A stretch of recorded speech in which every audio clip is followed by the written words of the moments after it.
Eh bien, bonsoir à tous et bienvenue sur ce live conseil d'Engie. Je suis ravie d'être avec vous, je suis Paola. Et pour ce premier live de la fin de l'été, eh bien, nous allons aborder le sujet des économies d'énergie. Car oui, ça y est, nous avons définitivement rangé nos tongs, nous avons même sorti la petite laine. Et du coup, eh bien, forcément, le sujet de la consommation énergétique revient au cœur de nos préoccupations. Donc, durant ce live, nous allons parler économie d'énergie, travaux de rénovation énergétique, et puis nous ferons un zoom sur un nouvel équipement qui a le vent en poupe. J'ai nommé la pompe à chaleur. Mais avant de se lancer dans le vif du sujet, j'ai une très bonne nouvelle à vous annoncer. Nous avons un jeu concours qui court jusqu'au 30 novembre. Et il y a de très beaux lots à gagner. Notamment, le super lot à gagner, c'est 30 000 € remboursés pour vos travaux de rénovation énergétique. Et je peux vous dire qu'avec 30 000 €, on peut faire de grandes choses. Il y a aussi 10 audits énergétiques à gagner, sachant que chacun a une valeur de 700 €. Je vous en dirai plus pendant ce live, donc restez avec nous. Alors maintenant, on va se lancer dans le vif du sujet. Et pour ça, eh bien, j'ai la chance d'être accompagnée de notre expert énergétique, Michael. Salut Michael. Hello Paola, tu vas bien? Ouais, très bien, et toi? Ouais, super. Bonjour à tous. Alors, Michael, on va se lancer dans le sujet, mais avant, en introduction, est-ce que tu peux nous rappeler quels sont les principaux leviers qu'on possède pour faire des économies d'énergie? En fait, en termes de leviers, il y a trois principaux leviers. Le premier levier, ce sont les éco-gestes. Le deuxième, c'est le pilotage de son système de chauffage. Et la troisième, c'est la réalisation de travaux d'efficacité énergétique. En ce qui concerne le premier levier, c'est d'appliquer des éco-gestes, comme par exemple utiliser les programmes éco de son électroménager, ou bien encore ne pas laisser ses appareils en veille continuellement. Ce n'est pas le levier qui aura le plus d'impact sur la consommation, mais si chacun d'entre nous adopte ces éco-gestes, cet effort collectif aura un réel impact sur la consommation d'énergie. Voilà pour le premier levier. Le deuxième levier, piloter son système de chauffage. En fait, pourquoi piloter? C'est pour chauffer à la bonne température, au bon moment et au bon endroit. Il est inutile de chauffer autant son logement lorsqu'il n'est pas occupé. Donc, lorsqu'on s'absente, il est important d'abaisser la température de 2-3 degrés lorsque l'on quitte son logement. Et on parle bien de baisser la température et pas de couper le chauffage. Oui, tout à fait. Baisser la température, pourquoi? Parce que si on coupe le chauffage directement, lorsqu'on va redemander de le remettre en route, ça va demander beaucoup de puissance en termes de chauffage. Donc, il vaut mieux juste l'abaisser de 2-3 degrés et pas le couper complètement. Donc, comme on peut dire en fait, lorsqu'on quitte une pièce, on éteint la lumière. Pour le chauffage, c'est pareil. Lorsque je quitte mon logement, j'abaisse de 2-3 degrés la température de consigne de chauffage. Et alors, le troisième pilier? Alors, le troisième pilier, c'est la réalisation de travaux d'efficacité énergétique. Là, c'est le levier le plus efficace. C'est le levier le plus efficace et qui aura le plus d'impact sur les économies d'énergie, mais aussi qui aura le plus d'impact sur le confort au sein du logement, à l'intérieur, le confort du logement aussi bien été comme hiver. D'accord, très bien. Merci beaucoup, Michael. Alors, du coup, si on se focus sur ce troisième levier, les travaux de rénovation énergétique, déjà, est-ce que tu peux nous expliquer, quand on parle de performance énergétique d'un logement, qu'est-ce que ça veut dire concrètement? Alors, la performance énergétique d'un logement, elle décrit la quantité d'énergie qu'un bâtiment consomme chaque année. Et cette consommation d'énergie, elle dépend de la qualité du bâti, et notamment de l'isolation. Elle dépend aussi des équipements énergétiques et du mode de fonctionnement. Alors, j'insiste beaucoup sur l'isolation. Pourquoi j'insiste sur l'isolation? Parce que c'est un élément qui n'est pas visible, mais qui a beaucoup d'importance parce que je peux avoir le meilleur système de chauffage. Si je n'ai pas une isolation de qualité, en fait, tout l'air chaud produit va partir en dehors du logement. C'est un peu comme si je mettais en route mon système de chauffage pour réchauffer le logement et en même temps, j'entrouvre mes fenêtres et je laisse la partir. Donc, c'est vraiment très, très important. La qualité de son isolation est très importante. Même si ce n'est pas quelque chose de très visible, c'est quelque chose de très important. Alors, Michael, comment est-ce qu'on la mesure, cette performance énergétique? Est-ce que moi, par exemple, je peux la mesurer? Oui, tu peux la mesurer. Enfin, tu peux la mesurer, pas la mesurer, tu peux l'estimer. Pour être plus précis, tu peux l'estimer. Il y a des simulateurs, on aura l'occasion d'en voir un tout à l'heure. Il y a des simulateurs qui permettent de faire des estimations. Mais il faut savoir que cette estimation n'aura pas de valeur réglementaire comme nécessaire, par exemple, lors d'une transaction immobilière. Dans ce cas-là, c'est un expert qui va venir à ton domicile et qui va réaliser un diagnostic de performance énergétique, qui va évaluer la performance du logement et qui derrière qui va être retranscrit à travers une étiquette énergétique, étiquette allant de A à G. D'ailleurs, je crois en régie, si vous pouvez montrer cette fameuse étiquette énergétique. Merci beaucoup. Alors sur le schéma, si on regarde le schéma de droite, il représente en fait l'étiquette environnementale qui va classer le logement en fonction de l'émission des gaz à effet de serre. Et là, pareil, sur l'étiquette A, ça sera le logement qui aura le plus faible émission en gaz à effet de serre, alors que les logements F et G, ce sont les logements qui émettent le plus de gaz à effet de serre. Sur la partie de gauche, en fait, il représente l'étiquette énergétique. Et toujours pareil, comme je le disais tout à l'heure, en A, ce sont les logements les plus économes en énergie, alors que F et G, ce sont les logements qui consomment le plus d'énergie, qu'on appelle également les passoires énergétiques. Alors justement, les passoires énergétiques, passoires thermiques, c'est un terme qu'on entend beaucoup. J'ai entendu dire qu'elles ne pourront plus être louées. Est-ce que c'est vrai, Mickaël ? Oui, tout à fait. Il y a des contraintes réglementaires qui sont mises en place, qui sont déjà en place pour la location des logements des plus énergivores, mais également il y a des contraintes qui sont mises en place lors de la vente. On a fait un petit schéma justement qui représente ces contraintes, qui synthétise en fait ces contraintes aussi bien pour la location que la vente des logements. Si vous pouvez juste mettre ce petit schéma, s'il vous plaît, c'est avec les lettres au milieu. Voilà, super, merci beaucoup. Voilà. Ce que je disais, en fait, sur la droite, on va retrouver les contraintes qui sont liées à la location des logements. Et on voit que pour les logements les plus énergivores, ceux qui consomment plus de 400 kWh par mètre carré par an, en fait, il est interdit depuis le 1er janvier 2023 de les mettre en location. Et ça va être valable pour l'ensemble des logements qui sont classés G en 2025. En 2028, ce seront les logements F et en 2034, ce seront les logements E.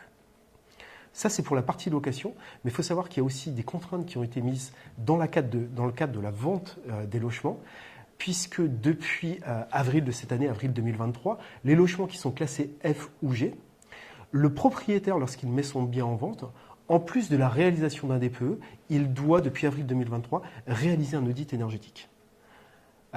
Cette contrainte est mise en place sur les logements F et G, sera mise en place sur les logements E en 2025 et pour finir sur les logements classés D en 2034. Super, c'est très clair. Merci beaucoup, Mickaël. Alors, il y a déjà pas mal de questions qui sont en train de tomber. Merci beaucoup à vous. On est ravis. Bonsoir Géraldine, bonsoir Edwige. On va commencer par prendre des questions parce que c'est l'objectif de ce live. BACF nous demande combien coûte un audit énergétique. Alors, un audit énergétique, il faut compter à peu près entre 500 et 700 euros pour la réalisation d'un audit énergétique. D'accord. Et d'ailleurs, justement, est-ce que tu peux nous rappeler la différence entre un audit énergétique et un diagnostic de performance énergétique ? Alors, le diagnostic de performance énergétique, qui est obligatoire depuis 2006 pour toute transaction immobilière, en fait, il se traduit par la venue d'un technicien à ton domicile qui va faire des relevés concernant la configuration du logement et qui, derrière, à travers ces données, va en ressortir une étiquette énergétique. Il va également t'apporter quelques conseils, je dirais, pour comment améliorer cette étiquette énergétique, mais c'est surtout l'appréciation de l'étiquette énergétique du logement. Alors que l'audit énergétique, lui, il va aller beaucoup plus loin en termes de préconisation des travaux. Il va te faire un état des lieux en te donnant l'étiquette énergétique du logement, mais aussi il va faire de différents scénarios, te proposer différents types de travaux pour améliorer cette étiquette énergétique de travaux. Et c'est super précis parce que dans ces scénarios de travaux, il va détailler le type de travaux, il va t'indiquer le montant de ces travaux à réaliser, les aides financières que tu peux bénéficier et également les économies que tu vas réaliser en réalisant ce type de travaux. Donc le DPE, de façon très simpliste, on va dire, il apprécie l'étiquette énergétique du logement. L'audit énergétique, lui, il va aller beaucoup plus loin puisqu'il va te donner des informations très précises pour comment améliorer cette étiquette énergétique. Et si on prend justement tout à l'heure, on voyait que c'est devenu obligatoire pour un propriétaire qui vend un logement qui est classé F ou G.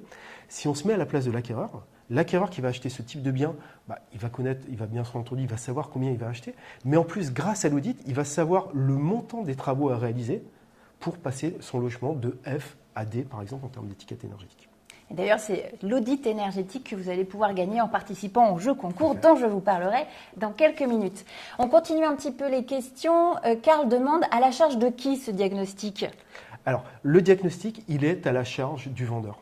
C'est le vendeur qui doit fournir déjà, il doit fournir déjà le DPE à la base, mais en plus du DPE, le vendeur doit fournir au futur acquéreur cet audit énergétique. Pardon.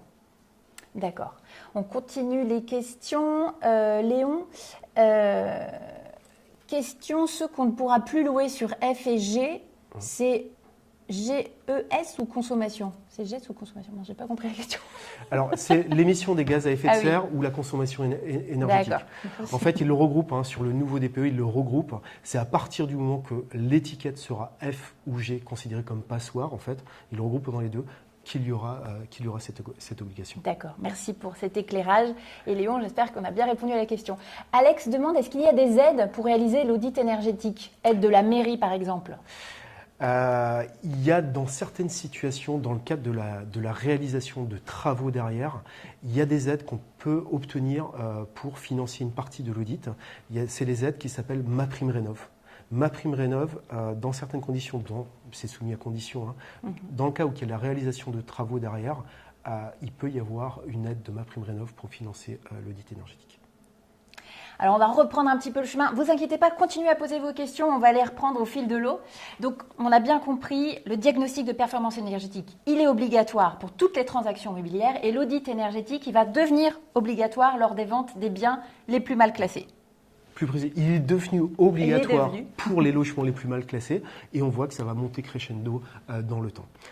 Et quand je dis ça va monter crescendo, c'est en fait, on se rend compte qu'il y a de nombreux logements qui sont concernés. On a un petit schéma qui représente aussi avec les logements.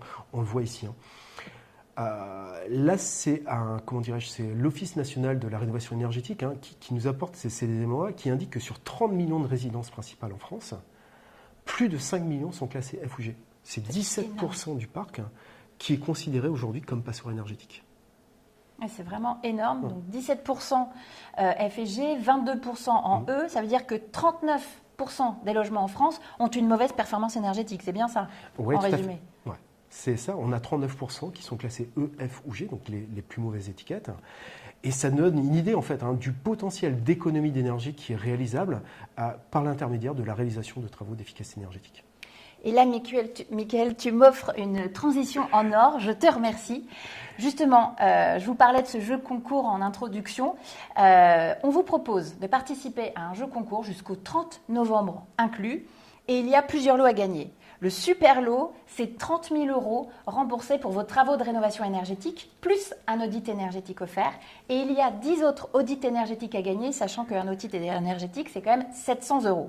Donc vraiment, ça vaut le coup. On vous incite vraiment à participer à ce jeu concours. C'est très simple. Comment ça marche ? 1, il faut que vous vous rendiez sur le site jeu.rénovation.ng.fr. Je le redis, jeu.rénovation.ng.fr. Ça, c'est l'étape 1.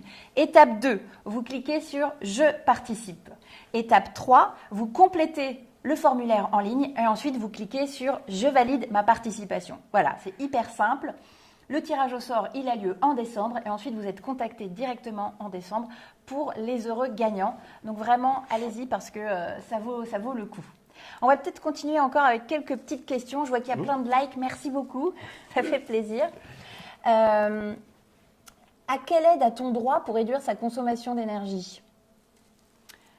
Alors là, c'est peut-être un peu générique comme question. À quelle aide a-t-on droit pour diminuer sa consommation d'énergie ?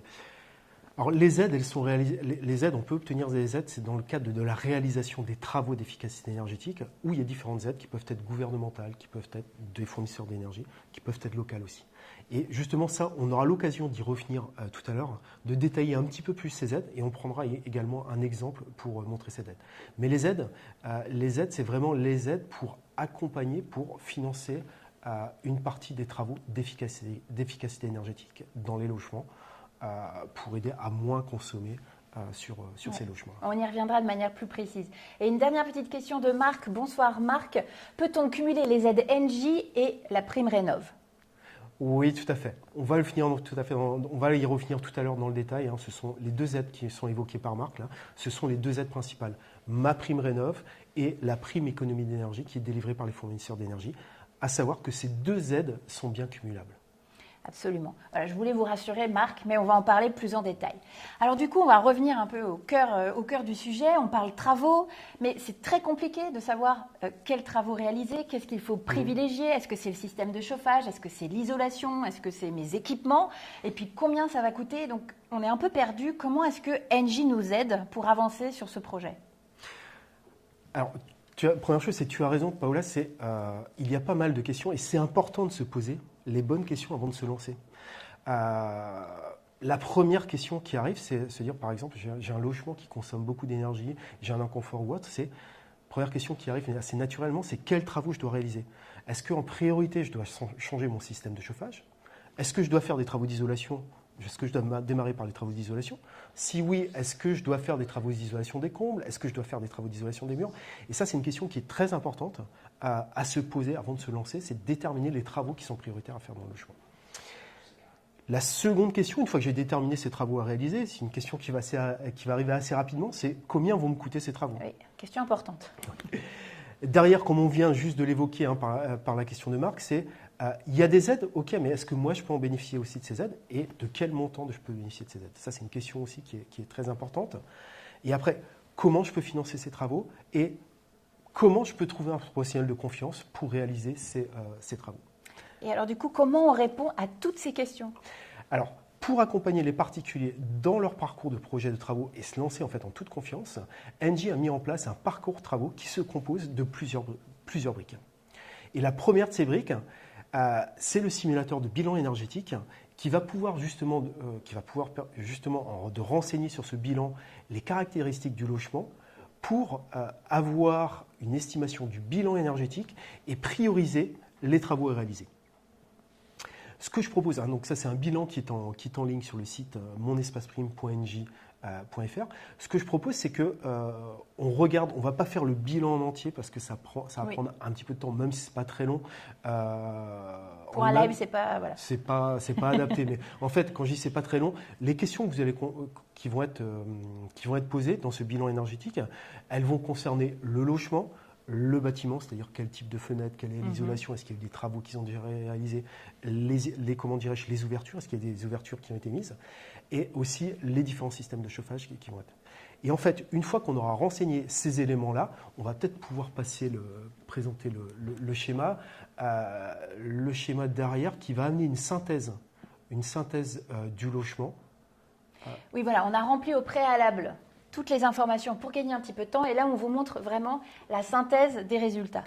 Par rapport aux éléments qu'on a remplis, justement, la synthèse de ces résultats, elle apparaît sous la forme, je dirais, de ce logement-là, avec les petites cartes qu'il y a autour. On voit qu'il y a deux cartes, une à gauche, si on est en face, une à gauche et une à droite. L'étiquette de gauche correspond à la note actuelle de la composante concernée. Et sur la droite, la note, elle correspond à la note une fois les travaux réalisés. Si on regarde plus en détail, là, on voit que dans l'exemple qu'on a pris, le système de chauffage est très bon puisqu'il a une note de 20 sur 20. Le système de ventilation également, puisqu'on a une note de 13. La toiture, on est sur une note de 15. Les fenêtres, on a une note sur 16. Par contre, j'ai très très mauvaise note sur l'isolation. Sur l'isolation des murs. Ouais. Des murs, puisqu'on voit qu'on est à 3 sur 20. Et en plus, on voit la petite flèche bleue avec un pourcentage à côté. On voit que 20%. Ça correspond à quoi ces 20%? C'est la déperdition de chaleur du logement au niveau des murs. On voit qu'il y a 20% de déperdition des chaleurs de la maison qui passe au travers des murs. Et sur cette composante-là, on a une note de 3 sur 20. Donc là, tout de suite, on voit, ça met en évidence qu'en priorité, les travaux à réaliser sur son logement, c'est l'isolation des murs. Et on voit d'ailleurs que cette note est de 3 sur 20 et qu'en réalisant les travaux qu'on vous préconise, on obtient une note de 20 sur 20 pour l'isolation des murs. Pareil sur les planchers qui étaient mal isolés puisqu'on a une note de 7 sur 20. En faisant ces travaux, on obtient une note de 20 sur 20. Petite précision, ce simulateur, il est accessible à tout le monde, qu'on soit client Engie ou pas, et c'est sur monespaceprime.ng.fr. Oui. C'est important de le préciser parce que voilà, c'est vraiment pour tout le monde. Et du coup, cette synthèse, on peut la recevoir par email une fois qu'on a fait cette étude. Ouais. Et cette synthèse, bon, là on a vu le schéma de la maison avec les différentes composantes et les notes. Il faut savoir qu'on reçoit aussi dans cette synthèse, il y a une estimation de l'étiquette énergétique du logement. On le voit juste à l'écran là ici. Hein. L'estimation de l'étiquette énergétique du logement actuel, on voit qu'il est classé en E actuellement. Et en réalisant les travaux qui ont été préconisés, en l'occurrence là c'était l'isolation des murs et l'isolation du plancher, et on passe à une étiquette énergétique qui est C. Très clair. Merci beaucoup, Mickaël. Alors, on va reprendre des questions. Truffem, bonsoir Truffem. Les travaux en résidence secondaire sont-ils éligibles aux aides financières? Oui, tout à fait. Les travaux sur résidence secondaire aussi sont éligibles aux aides financières. Ça, c'est une bonne nouvelle. Petite question de Alex. Rebonsoir Alex. Pour être sûr, les aides MaPrimeRénov' fonctionnent uniquement en faisant appel à un professionnel labellisé RGE. Mais quid si nous réalisons nous-mêmes les travaux? C'est indispensable pour être éligible aux aides, que ce soit MaPrimeRénov' ou que ce soit la prime des certificats d'économie d'énergie. C'est indispensable que les travaux soient réalisés par un professionnel reconnu RGE. RGE qui est reconnu garant de l'environnement. Si on réalise les travaux par soi-même, il n'y a pas d'aide. Il n'y a pas d'aide. Uniquement les aides sont attribuées dans le cadre des travaux réalisés par des professionnels qualifiés RGE. Et on ne peut pas, j'imagine, faire soi-même les travaux et ensuite qu'il y ait un professionnel RGE qui vienne vérifier que tout soit bien fait. Non, ça ne marche pas non plus. Non. Okay, j'aurais tenté, Alex. C'est que le professionnel, ça va même plus loin, hein, c'est que le professionnel réalise les travaux, mais que le matériel soit aussi fourni par ce professionnel-là. Okay. C'est vraiment très, très normé. D'accord. Bon. Merci pour cette précision, Mickaël. Question de Roxane. Bonsoir, Roxane. Je viens d'acheter un appartement classé E. Toutes mes fenêtres et porte-fenêtres sont en simple vitrage. Quelle aide financière puis-je avoir pour faire ce remplacement? Sur les fenêtres, il y a la prime. Dans tous les cas, on peut bénéficier de la prime économie d'énergie pour le remplacement des fenêtres.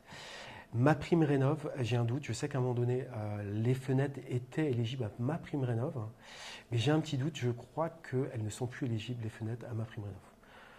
Avec certitude, on peut bénéficier de la prime économie d'énergie. Et d'ailleurs, vous pourrez aller faire le test pour avoir confirmation, mais sur notre simulateur des aides, en renseignant ces éléments sur notre simulateur qu'on va voir très prochainement, vous allez voir, je vais vous donner l'adresse, vous aurez l'information directement en le renseignant. La prime C2E, c'est sur MaPrimeRénov', j'ai un petit doute, je sais que ça y était, mais je ne sais pas si, je crois que c'est sorti, ou si on peut demander, c'est un des collègues qui peut nous apporter les éléments de réponse autrement, pour vous apporter les éléments précis. Ça marche. Autre question de Cédric. Bonsoir Cédric.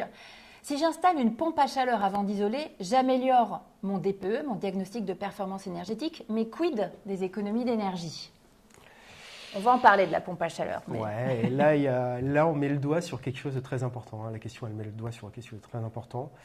La pompe à chaleur, on va le voir tout à l'heure, on en parle beaucoup, c'est une super solution. Il y a une condition, c'est que le logement soit bien isolé. Et comme il l'évoque, vaut mieux faire l'isolation avant d'installer une pompe à chaleur, parce que la pompe à chaleur, il va falloir calibrer sa puissance en fonction des besoins du logement. Et donc, si je calibre la puissance avant d'avoir fait les travaux, en fait, une fois que j'aurai fait les travaux derrière, ma pompe à chaleur va être surdimensionnée, puisque j'aurai un logement qui sera isolé, qui demandera moins de chauffage. Et j'aurai une prévention. Donc c'est une question très importante quand justement la notion d'isolation. Et dans le cadre qu'on envisage de faire ces deux typologies de travaux, il est important de réaliser l'isolation en premier avant de faire les travaux d'installation d'une pompe à chaleur. Mais on va rentrer ensuite en détail sur la pompe à chaleur dans quelques instants. Petite interlude, je vous propose de nous dire ce que vous pensez de ce live. Un pouce en haut, vous êtes content. Un pouce en bas, ça va pas. Vous êtes libre de nous dire ce que vous pensez. On est conscient qu'on a une belle marge de progression. Dites-nous, c'est important. On veut vous proposer les meilleurs lives. Alors, du coup, Mickaël, on vient de voir ce super simulateur qui, en un clic, nous donne vraiment une vision claire des travaux à faire en priorité. Justement, avant qu'on passe à la brique des aides financières, on va faire un zoom sur la pompe à chaleur, qui est vraiment un équipement qui a le vent en poupe, hein, c'est le cas de le dire. Mais justement, Mickaël, est-ce que tu peux nous dire pourquoi est-ce que cet équipement il est tellement plébiscité? Alors, il est beaucoup plébiscité. Bon, comme tu dis, c'est vraiment en poupe. Pourquoi? Parce qu'il coche de nombreuses cases, en fait. Hein. C'est un équipement qui coche de nombreuses cases.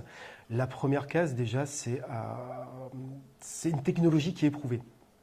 En fait, c'est une technologie qui existe depuis très longtemps. La commercialisation des premières pompes à chaleur a démarré dans les années 50. Donc c'est quelque chose, première chose, c'est quelque chose qui est éprouvé. Et en parlant de technologie, on peut regarder en fait son fonctionnement. On va détailler un petit peu son fonctionnement. Voilà. Pas trop de technologie, hein. C'est bien un peu, mais il ne faut pas que tu me perdes. Promis, ça va rester simple. Hein.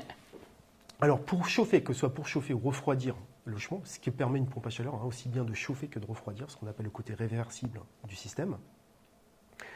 En plus de l'électricité nécessaire à son fonctionnement, les calories qu'elle va utiliser pour chauffer le logement, ils vont être puisés à l'extérieur du logement. Ces calories, ils sont captés soit dans l'air, soit dans la terre. Puis cette chaleur, elle est rediffusée directement dans le logement. Donc là, on a un petit schéma qui explique.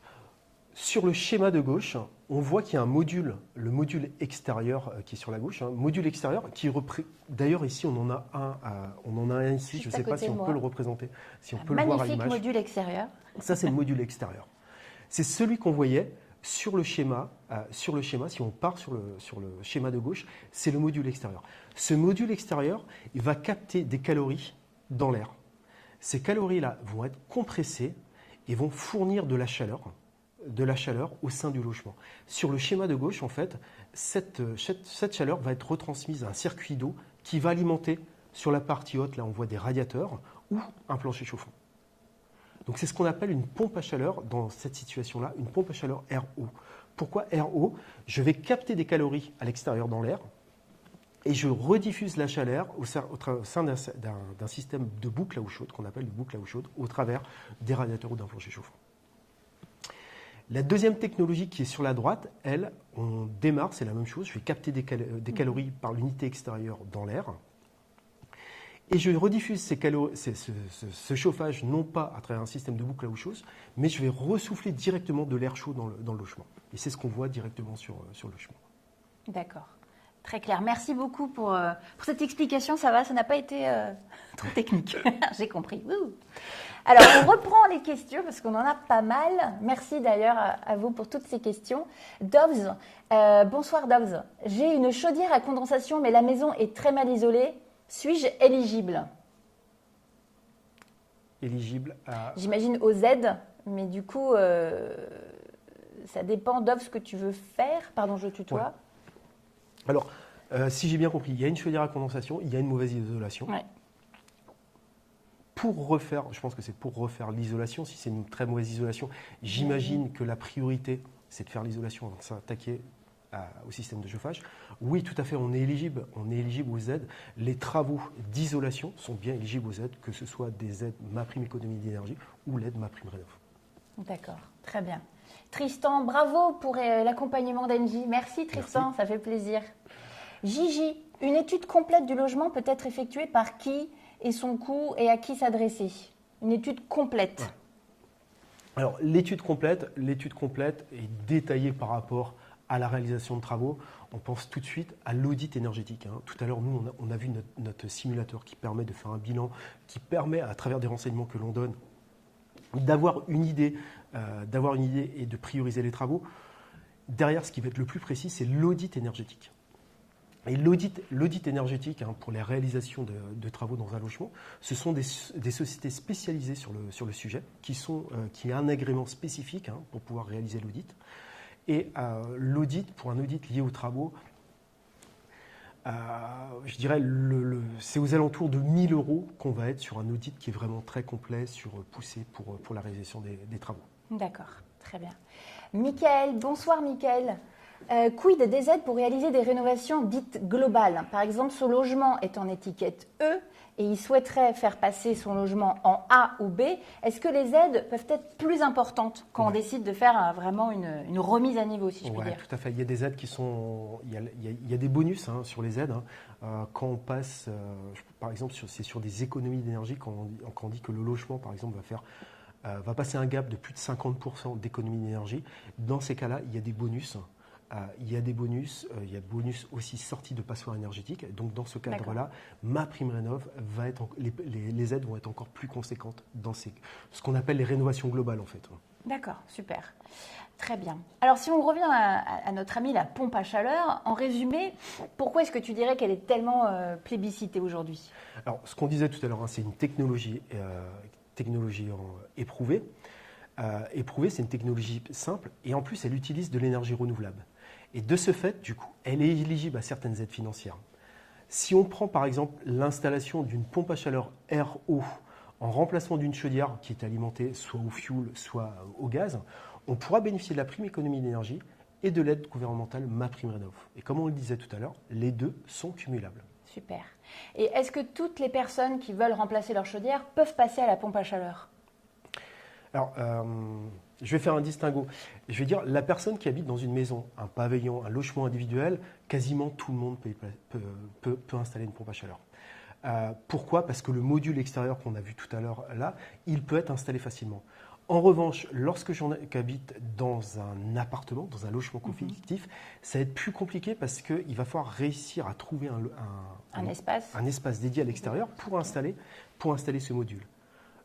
Et une fois que j'ai trouvé je dirais cet endroit, en plus, il va falloir obtenir l'accord de la propriété.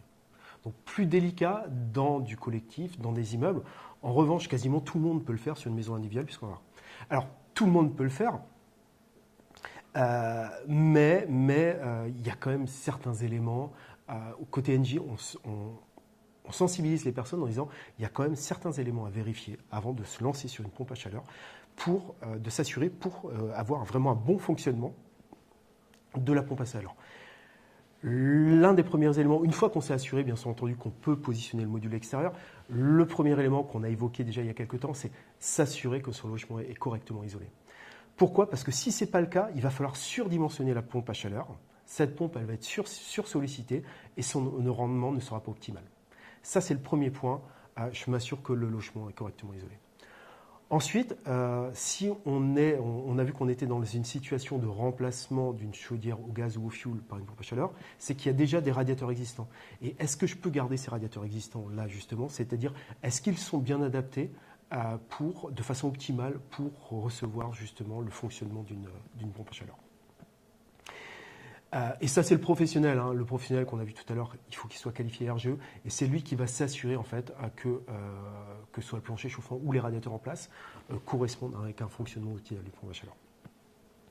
Et le dernier point, c'est le bon dimensionnement de la pompe à chaleur. Le bon dimensionnement, c'est le professionnel qui va calculer la puissance vraiment adaptée aux besoins du logement. Pourquoi? Parce qu'une puissance mal calibrée, c'est-à-dire une puissance inférieure, on aura du mal à obtenir le confort que l'on souhaite dans le logement et on a un système qui va surconsommer, tout comme une pompe à chaleur qui va être surdimensionnée.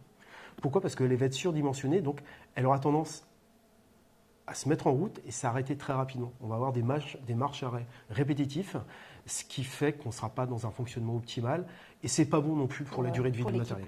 Ouais. Très bien. Donc, si on résume, la pompe à chaleur, c'est une très bonne solution, mais il y a vraiment des éléments à vérifier avant de se lancer. Ouais. Ça, c'est vraiment très important. Avant de se lancer, c'est rapide, c'est quelques points. Je m'assure que j'ai une bonne isolation. Je fais appel au bon professionnel de confiance qui va s'assurer que tout est OK et qui va faire le bon calibrage de la puissance de la machine installée. Alors du coup, ça va venir répondre à la question de Mardi, bonsoir Mardi, qui demande quel est le coût d'une fameuse pompe à chaleur. Si on prend, pour avoir une idée, si on prend une pompe à chaleur RO que l'on que l'on installe en remplacement d'une chaudière, il faut compter un coût moyen de 13 500 €. 13 500 €, c'est le coût moyen, c'est pour vous donner un repère. Par contre, ça ne remplacera pas, pour avoir un coût précis, la venue d'un professionnel qui va venir établir un devis. Alors là, on voit le coût, mais il y a des aides. Tout à l'heure, je parlais des aides. Et ce que je propose justement pour regarder les aides, c'est de revenir à notre parcours travaux. On a vu le simulateur tout à l'heure des étiquettes énergétiques qui nous a permis de connaître les travaux à prioriser. Là, ce que je propose, c'est qu'on aille directement sur le simulateur des aides financières et qu'on prenne l'exemple justement d'une personne qui remplace une ancienne chaudière, qu'elle soit au gaz ou au fioul. On va prendre l'exemple. qui remplace cette ancienne chaudière pour installer une pompe à chaleur. Alors, ce que Allez, je on va voir ce propose, simulateur. ouais, qu'on passe directement dessus. Alors, hop, je vais faire une petite manip pour Elle est passer disparue. dessus. Et du coup, ça viendra répondre à certaines questions, notamment Sido, qui demande est-ce que les aides sont basées sur les revenus du foyer. Donc, on va répondre à toutes ces questions, Sido.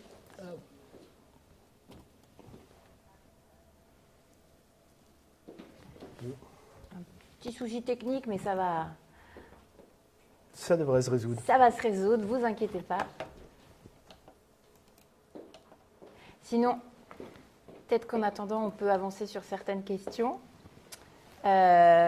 Mickaël, est-ce que j'ai une question de AM? Peut-on bénéficier de la prime Rénov' pour une habitation de moins de 12 ans? De 12 ans? Oui. Oui. Il faut qu'elle ait plus de 2 ans. Le logement, il faut qu'il ait plus de 2 ans D'accord. pour pouvoir bénéficier de ces aides. Ok. Voilà. La technologie est de retour. Ouais. Merci aux équipes. Donc, pour y revenir, ce que je vous propose, c'est de passer directement sur le site monespaceprime.nj.fr, sur lequel on retrouve ces simulateurs-là. Et derrière, hop, si on arrive ici sur le site monespaceprime.nj.fr, j'ai ici réaliser votre bilan énergétique. C'est ce qu'on a fait tout à l'heure pour prioriser les travaux et avoir une visu des différentes composantes du logement. Ici, j'ai simulé vos aides et primes, et là, je vais cliquer sur « Je calcule le montant de la prime énergie et les principales aides financières ». Alors, vos travaux, les travaux, en fait, on a dit que les travaux qu'on va réaliser, c'est le remplacement du système de chauffage. Hop, et on a dit qu'on allait installer une pompe à chaleur RO.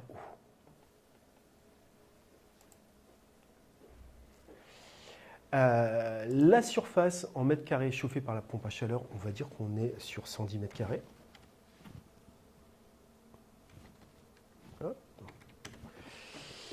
Les tasses, qu'est-ce que les tasses? En fait, c'est le rendement de la chaudière. Et ça, c'est une information qui vous sera donnée lorsque le professionnel va finir faire un devis de l'installation, il vous donnera les tasses.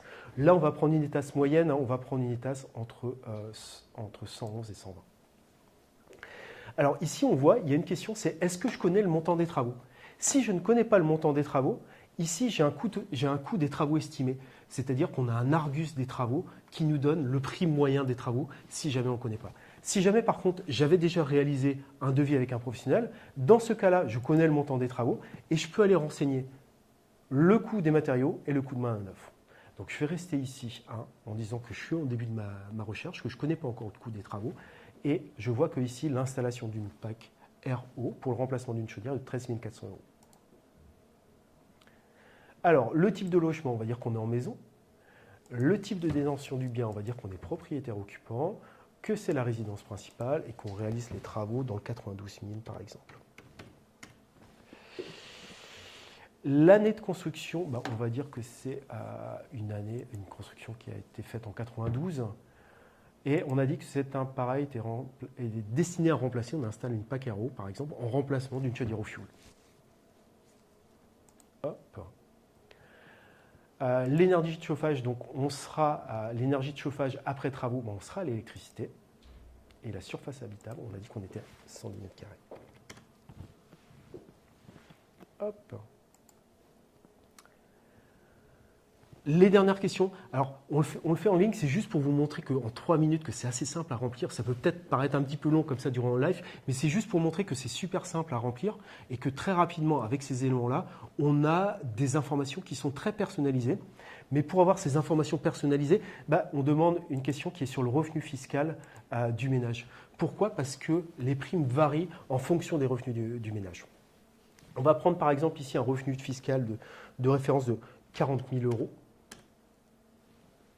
De 40 000 €, et on va dire que c'est un ménage composé d'un couple avec 2 enfants, donc on sera sur le nombre de personnes, 4 personnes, et on va dire qu'ils n'ont pas bénéficié d'éco-prêt à taux zéro pour des travaux. Et quand je clique sur suivant, là ici, j'arrive sur la synthèse ici, on voit que le coût global estimé du projet de l'installation de la pompe à chaleur Aéro est de 13 400 € et que je peux bénéficier de la prime économie d'énergie d'Engie de 4 000 €. Et également, je peux bénéficier de l'aide MaPrimeRénov' de 4 000 €.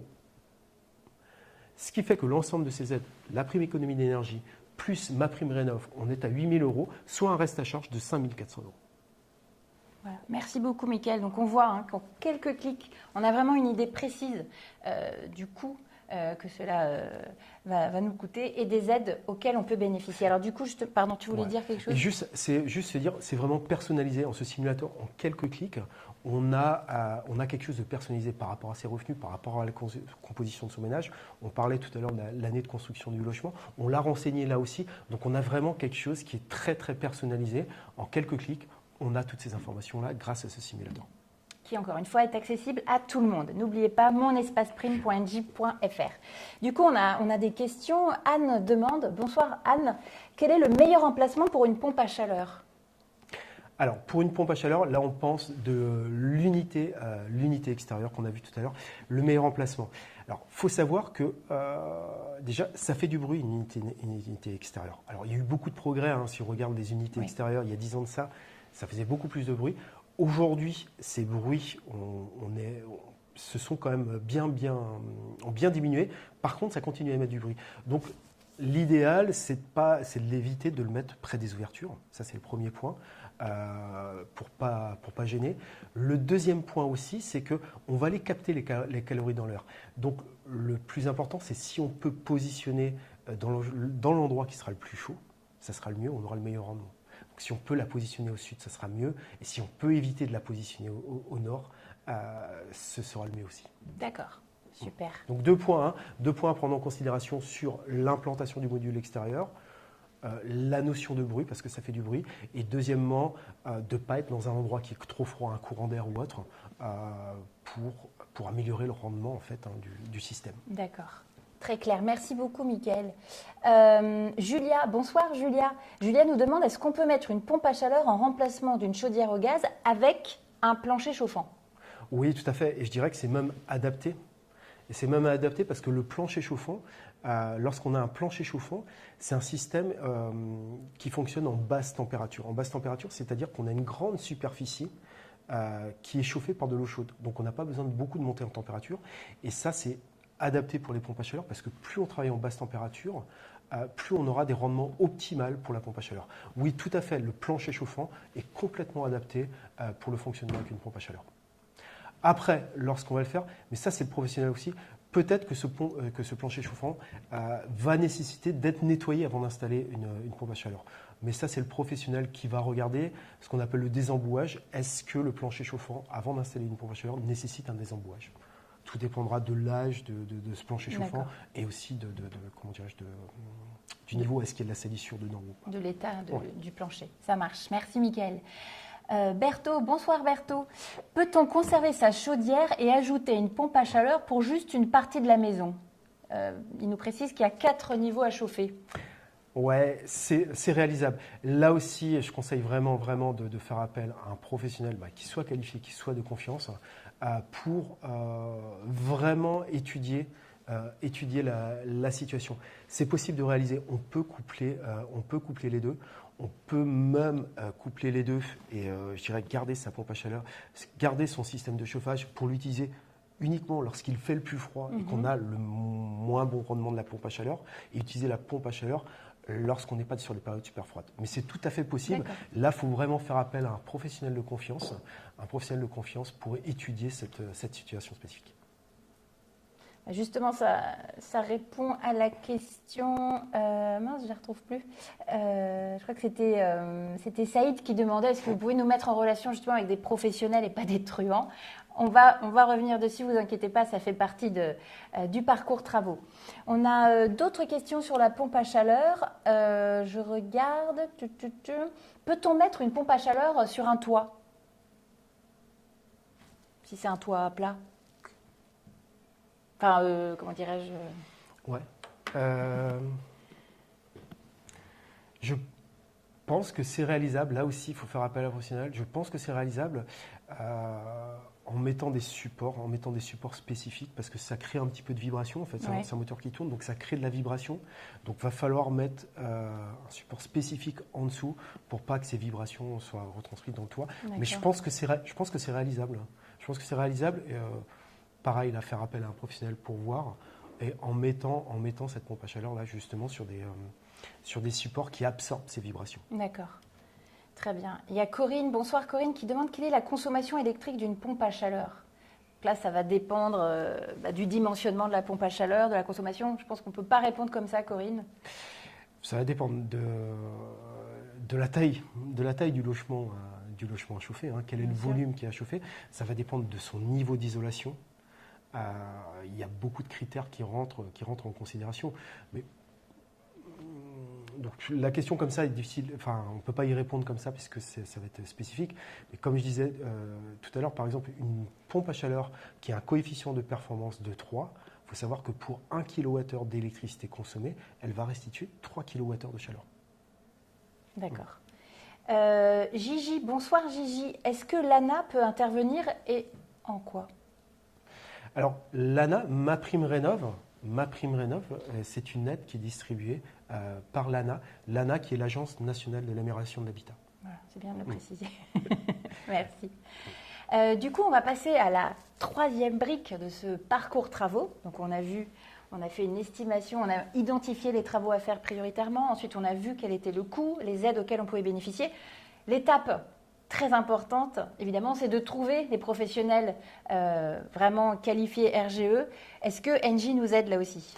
Oui, tout à fait. En contactant les conseillers de la ligne économie d'énergie, parce que tout à l'heure, je vous ai présenté les différents simulateurs, le parcours travaux. Il faut savoir que le parcours travaux, déjà, c'est quelque chose qui est gratuit, qui est accessible à tout le monde, aussi bien aux clients Engie, mais qu'aux personnes non plus qui ne sont pas clients Engie. On se rend directement sur le site monespaceprime.engie.fr pour avoir accès à ces éléments-là. Mais il faut savoir qu'à côté aussi, en parallèle, si vous avez d'autres questions, par exemple, quand vous êtes en train de faire la simulation et qu'il y a un élément qui vous pose une interrogation, que vous voulez creuser un élément ou autre, sachez qu'on a des conseillers qui sont spécialement formés sur le sujet. On a 43 conseillers qui sont formés sur le sujet et qui sont là pour répondre à vos interrogations. Et d'ailleurs, j'en profite pour donner le numéro tout de suite pour les contacter. Il apparaît sur l'écran.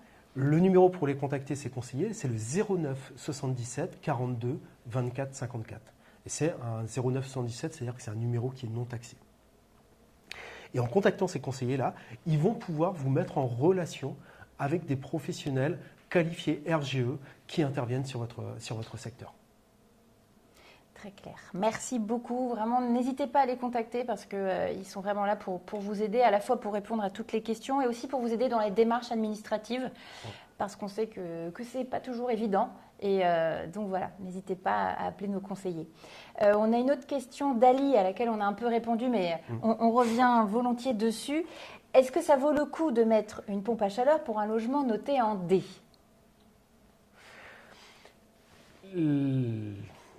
La première chose, c'est de se dire est-ce que mon logement est correctement isolé ? Est-ce que j'ai pas des travaux d'isolation à faire ?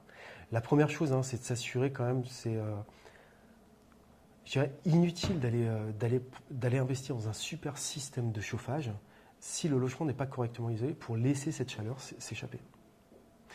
J'insiste dessus sur l'isolation parce que, en plus, aujourd'hui, si vous allez installer une pompe à chaleur justement dans ce logement-là et que dans quelques années vous dites je vais faire de l'isolation, on va se retrouver avec une pompe à chaleur qui a été calibrée avant que vous fassiez ces travaux-là et qu'une fois que vous aurez réalisé les travaux d'isolation, vous n'aurez pas besoin autant de chaleur au sein du logement. Donc votre pompe à chaleur va se trouver surdimensionnée dans ce cadre-là, après les travaux d'isolation, et elle ne fonctionnera pas correctement. Donc priorité en termes de réflexion, c'est de se dire est-ce que mon logement est suffisamment isolé pour mettre une pompe à chaleur. C'est un vrai point important avant de se lancer dans le projet de la pompe à chaleur. Il y avait la question de Pat qui demandait combien coûtait un audit énergétique. Pat, pareil, vous m'offrez l'occasion de revenir sur ce super jeu concours. Alors, il faut savoir qu'un audit énergétique, c'est à peu près 700 €. Eh bien, ça tombe bien, on a un jeu concours jusqu'au 30 novembre inclus et il y a 10 audits énergétiques à gagner. Ça, c'est... Voilà, il y a 10 gagnants. Et ensuite, il y a un autre super lot le super gagnant se verra rembourser 30 000 € pour ses travaux de rénovation énergétique, plus également un audit énergétique. Donc vraiment, n'hésitez pas à jouer. Je vous rappelle comment ça fonctionne, c'est très simple. Rendez-vous sur le site jeu@rénovation.ng.fr. Étape 2, je clique sur « Je participe ». Étape 3, je complète le formulaire et je clique ensuite sur « Je valide ma participation ». Tirage au sort en décembre. On contacte les gagnants en décembre. Ce sera un très beau cadeau de Noël. Donc vraiment, n'hésitez pas. Donc Pat, c'est quand même 700 € un audit énergétique. Ce n'est pas rien. Voilà, je crois qu'on a fait le tour des questions, on a fait le tour aussi de ce live. On espère qu'on a répondu à toutes vos questions, que vous y voyez un peu plus clair. En tout cas, on a passé un très bon moment. Merci Mickaël. Merci Paola. Et voilà, on vous souhaite une très belle soirée et on vous dit à très bientôt pour un prochain live NJ. Belle soirée. Merci à tous, bonne soirée.